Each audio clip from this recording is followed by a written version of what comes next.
Hey, Jason Wilford from Pro Guitar Studio here, giving you a lesson on power chords. Now, if you don't know how to play power chords, I'm going to show you how to play these shapes here, and also give you a few different options to play the progression I'm throwing out there for you. But if you do know how to play power chords, I'm going to show you different ways to play these. So I have the same progression. I'm going to play it in 7 different ways on the fretboard. Okay, and there's more than that. There's more that you can do, but I didn't want to go overboard. So 7 is the magic number here today. So let's first dive right into the power chord shape we're going to be using, and we're using an E5 power chord to start off, which is the open E string and the 2nd fret on the B string, or sorry, on the A string, which is a B note. Okay, so we have E and B. So string 6 and string 5, 0, 2. So those 2 notes together are going to create a 2-note power chord. Now there also exists a 3-note power chord with 3 strings. We're just going to do 2 strings today, okay? But if you know how to play 3-note power chords, you can feel free to add on to it. And it will also make sense when you look at the other ways I'm going to play this here, if you visualize it as a 3-note power chord, if you're able to. Okay, so the first power chord is an E5. Now this progression is outlining, in the key of E major, E, G sharp minor, and then we're going to go up to C sharp minor and B. So we're going to do an E5, just an E power chord.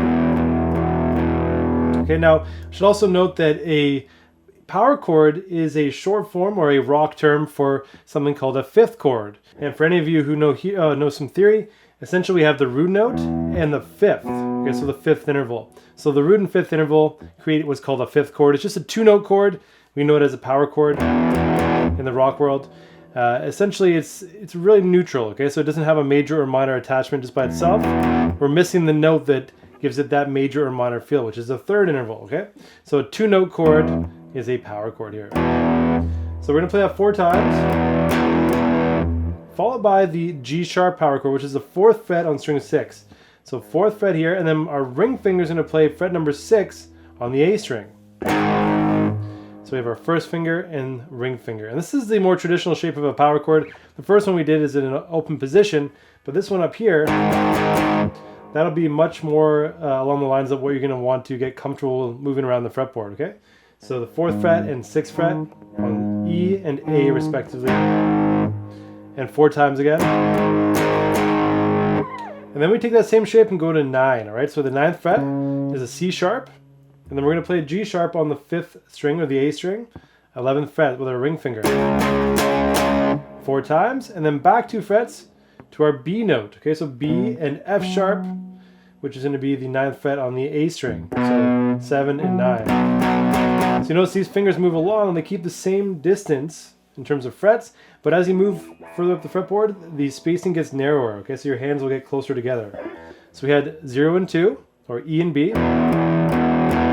4 and 6, G sharp and D sharp. 9 and 11, which is C sharp and G sharp. And then 7 and 9, which is B and F sharp.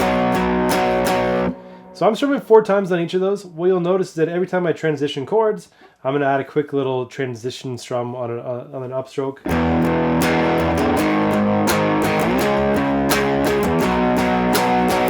So that helps me move along the fretboard. Okay, so that's our main progression. That's the lowest set of strings. Now I'm going to go through it in 6 other ways, so 7 ways total, that we can do the same progression using the same notes. So each chord will have the same notes. For example, for the first one, E and B, we're going to have G sharp and D sharp, C sharp and G sharp, B and F sharp.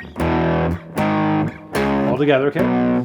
But as we move them across the strings, it might be in a different order, okay? So the next shape we're going to take the same chords, we'll just plunk them on the 5th string. So the E power chord is on the 7th fret of the A string and the 9th fret of the D string. Okay, we're gonna move that from there to 11 and 13. G sharp and D sharp. Again on the A string and the D string. Okay, so next power chord we need to do is a C sharp. It's down the 4th fret. So if you know your note names, this helps out a lot because you'll be able to figure out where you are. We go 4 and 6 on the A and the D strings, which is a D sharp and a G sharp. And then we go down 2 frets to the 2 and the 4. So 2nd fret on the A string, 4th fret on the D string. We have a B and an F sharp.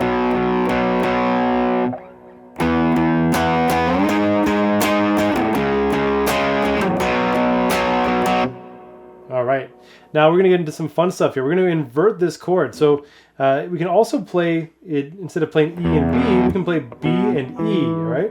So the next shape I'm going to show you here, the 3rd way is playing this across string number 5 and 4, or the A and the D strings, but we're going to play an inversion of that power chord, sort of like Smoke in the Water.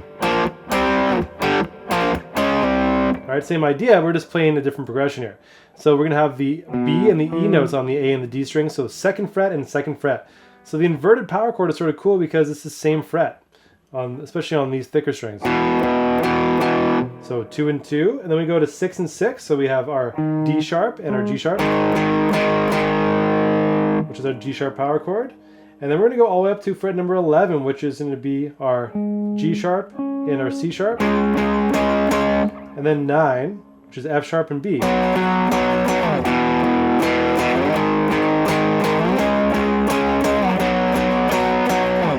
So if you have a bass player rocking out on the root notes, you can play this power chord. It will sound really nice because you're inverting it, right? So you're not playing the same low note as a bass player. You're playing that or even an octave lower, right? And you're playing.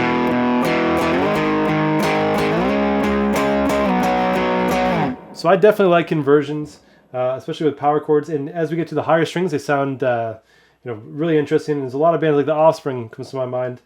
They use it on a bunch of their songs in the higher octaves. So punk rock / rock and roll, it comes in very useful to know all these different ways to play them in terms of power chords, right? So let's go to the next set of strings. E note is the 2nd fret on string 4, or the D string, and 4th fret on the G string. So 2 and 4, and then we're going to go 6 and 8, which is G sharp and D sharp, okay? And then we're going to go all the way to 11 and 13, and then 9 and 11.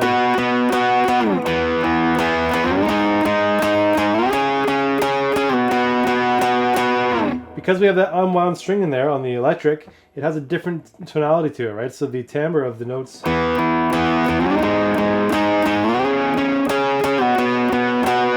To me, the 4th string power chord definitely gives a different feel. So compared to like the 5th and 4th string, when we go here, I can describe it as like more electric, more alive in a way, right? So sometimes you want that, sometimes you won't want that. The nice brightness of string number 3, that versus, I think it goes a long way, right? Depending what song you're doing. So that's going to be our first way on that string. The second way is an inversion. So the 9th fret and 9th fret on the D and the G string. And then we go to 11 and 11, so an inversion of the G sharp power chord, D sharp and G sharp. And then we're going to go down to 6 and 6, which is going to be our inversion of a C sharp power chord. And then down to the 4th fret, which is going to be 4th fret on the D string, 4th fret on the G string, an inversion of our B power chord. All right, so we have always to start off.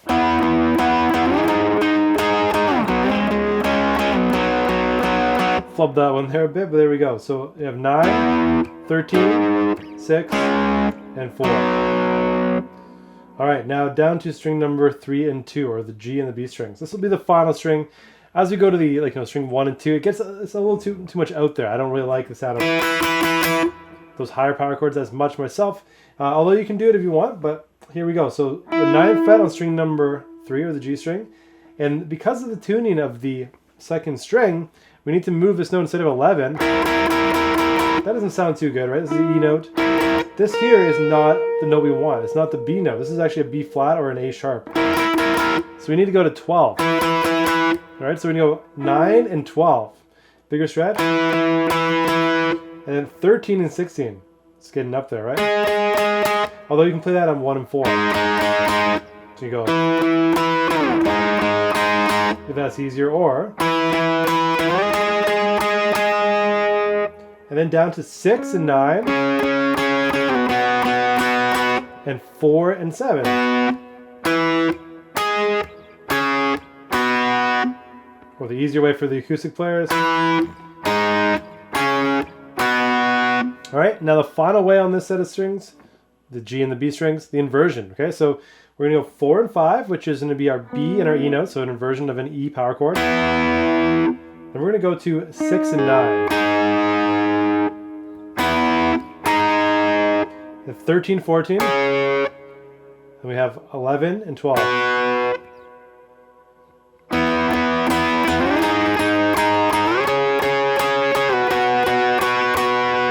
So I mean, looping that, if you had like the lower sound, let's just put a loop on really quickly here, the low power chord.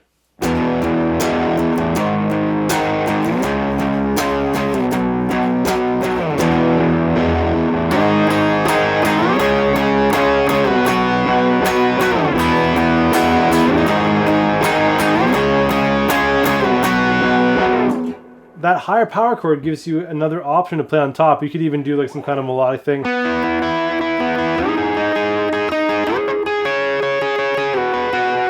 So if you start to arpeggiate it or pick it separately.